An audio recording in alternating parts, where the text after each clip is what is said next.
শয়তান আজান শুনলে কেন পালায়? দুই কারণ। বলেন কয় কারণ? হ্যাঁ, মনে রাখবেন। এক নাম্বার, শয়তান আজান শুনলে পালায়, এই কারণে পালায়, হাত্তা লা ইয়াশহাদা লিল মুআজ্জিন ইয়াউমাল কিয়ামাহ।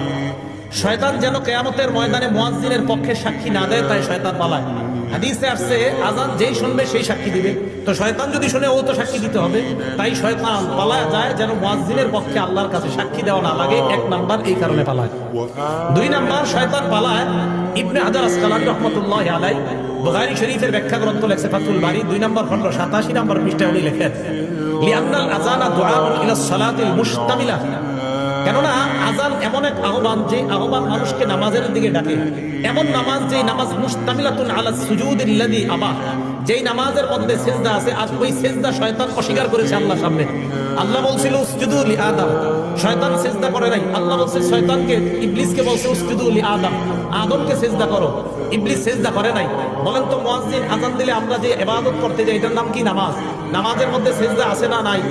তো যেই নামাজে সিজদা আছে, এমন নামাজের আহ্বান শয়তান এই জন্য শুনতে চায় না যে তোরা এমন এক কাজ করবি একটু করে সিজদা, যে সিজদা অস্বীকার করার কারণে আল্লাহ আমারে জান্নাত থেকে বের করছে।